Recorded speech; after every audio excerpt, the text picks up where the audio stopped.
BJP BJP BJP exit poll का हिसाब किताब तो कुछ ऐसा ही है।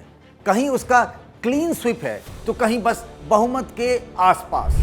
बंगाल की बात हम कर रहे हैं। एग्जिट पोल को अगर आप एग्जैक्ट पोल मान लेते हैं तो फिर 4 मई दी गई वाला बीजेपी का नारा सही साबित होता दिख रहा है। हमारे पास अब तक 3 एग्जिट पोल के आंकड़े आ चुके हैं। बीजेपी की सरकार इनके हिसाब से क्यों और कैसे बन सकती है, राजधानी में इसी की करेंगे बात। नमस्कार, मैं हूं Pankaj Jha. Brought to you by Candid and Saluja Gold. Candid dusting powder, 4 skin problems का एक expert solution. Candid dusting powder, हटा खुजली, लगा कैंडिड।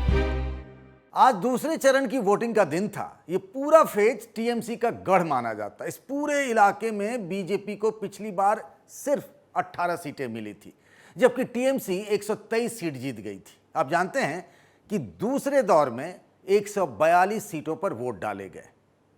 मतलब पिछली बार तो इस इलाके में एक तरीके से टीएमसी का क्लीन स्वीप था। खासकर कोलकाता, उत्तर और दक्षिण 24 परगना में बीजेपी का खाता तक नहीं खुला था।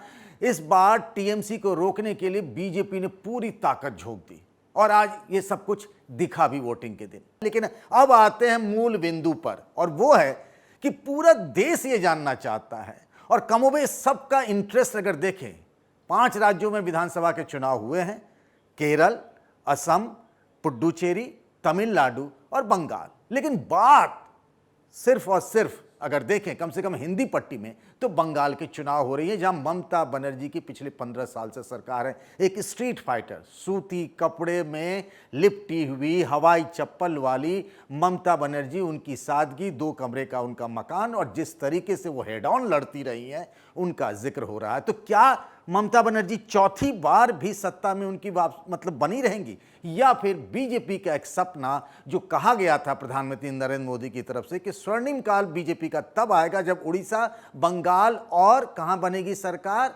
केरल में। तो क्या बंगाल में सपना पूरा हो रहा है? एग्जिट पोल हमारे पास 3 आए। सबसे पहले चाणक्य स्ट्रेटजी की बात करते हैं। चाणक्य टुडे नहीं, चाणक्य स्ट्रेटजी के एग्जिट पोल के आंकड़ों पर हम बात करते हैं। पश्चिम बंगाल विधानसभा चुनाव एग्जिट पोल, 294 विधानसभा की सीटें हैं और उस हिसाब से मैजिक नंबर यानी बहुमत के लिए 148 सीटें किसी भी पार्टी या गठबंधन को चाहिए। यह है पद्म फूल, बांग्ला में इसको बोलते हैं, कमल निशान, जो कि बीजेपी का है। और बीजेपी को इस एग्जिट पोल के हिसाब से 150 से 160 सीटें मिलती दिख रही हैं। और मैंने कहा ना कि 294 में से 148 यानी बहुमत नजर आ रहा है बीजेपी को इस एग्जिट पोल के हिसाब से।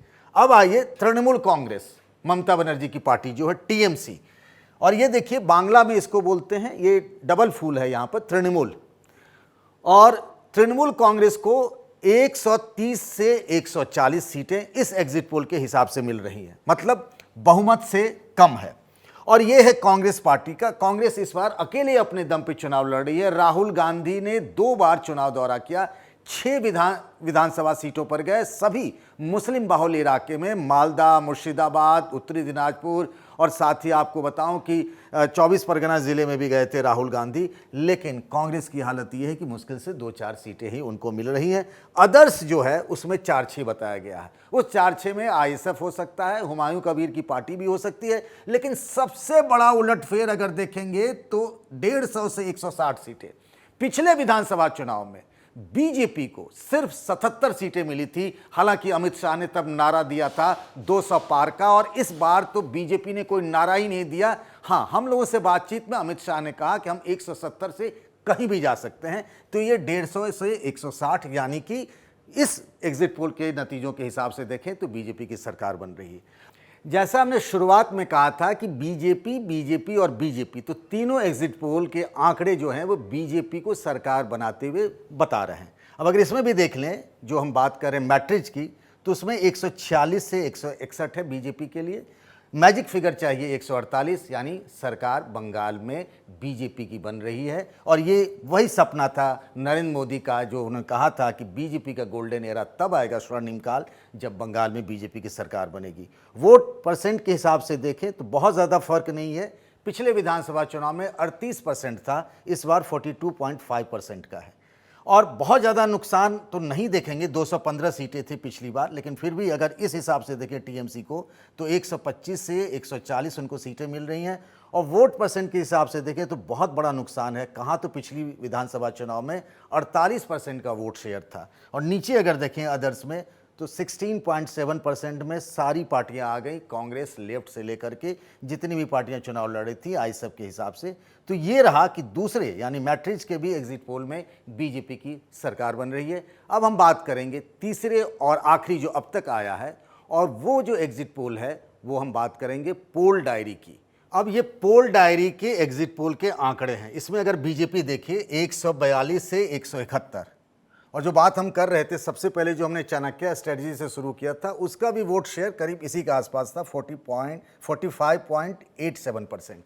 अब ये देखिए इसका जो रेंज है अपर, वो वही है जो अमित शाह हम लोगों से बातचीत में इशारा कर रहे थे, वो है 170 प्लस का अगर इसका अपर रेंज देखें तो। और ये है कि मतलब एक तरीके का वेव था बीजेपी के फेवर में और ममता बनर्जी की सरकार के खिलाफ में। अगर इस एग्जिट पोल के नतीजों पर गौर करें तो बीजेपी 142 से 171, यानी पिछली बार 77 था, तो करीब 100 सीटों का मोटे तौर पर मान लें तो फ़ायदा है, बहुत बड़ी लीड एक तरीके से कह सकते हैं। टीएमसी उस हिसाब से देखें 99 से 127। अब ये 99 से मुझे पिछले विधानसभा चुनाव में इलेक्शन स्ट्रेटजिस्ट प्रशांत किशोर के एक बयान का जिक्र करना चाहूँगा, जब उन्होंने बीजेपी के लिए कहा था कि वो डबल डिजिट क्रॉस नहीं कर सकती।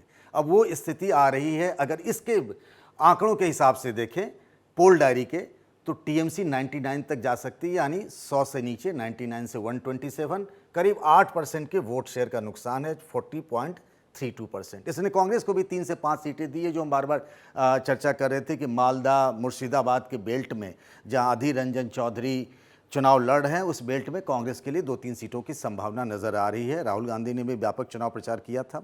लेफ्ट फ्रंट के लिए भी कहा जा रहा है कि 2 से 3 सीटें हैं, उसके 7.47% है, अदर्स में जो है 1.75% है।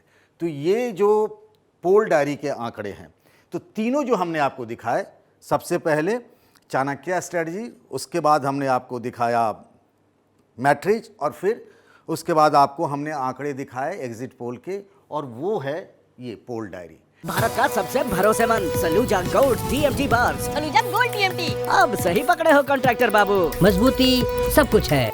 लेकिन चलते चलते एक डिस्क्लेमर, एक बात तो आपको बताते चले कि कई बार ऐसा हुआ है कि एग्जिट पोल ने कुछ कहा और जो एग्जैक्ट पोल आया यानी नतीजे आए तो पूरी कहानी पलट जाती है। ऐसा हमने बीते कई सालों के अनुभव में देखा है। कुछ ऐसी ही एजेंसीज ने जो सर्वे करती हैं, जब उनके नतीजे बिल्कुल उल्टे रहे, जैसे बिहार के मामले में चाणक्य टुडे का हुआ था, तो उसके बाद तो उसने कुछ समय के लिए एग्जिट पोल करना ही बंद कर दिया था।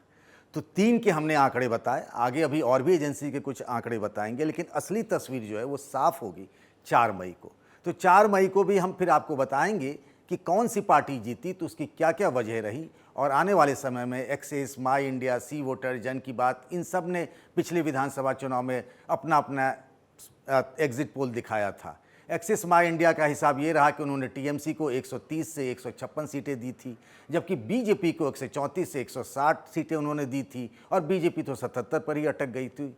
जन की बात के लिए भी देखें, उसने बीजेपी को 162 से 185 दे दी थी और टीएमसी को 104 से 21। तो मैं बता रहा हूँ, ये तो बस कहानी है, किसी का मतलब ये बताना नहीं है कि उनका गलत रहा, तो मैं उनका जिक्र कर रहा हूँ। सी वोटर का भी बताते चले, उसने टीएमसी को 152 से 164 दिया था, उसका कुछ कुछ बहुत करीब रहा था मामला, मतलब इस हिसाब से देखें तो वो टीएमसी की सरकार बनवा रही थी पिछले विधानसभा चुनाव में।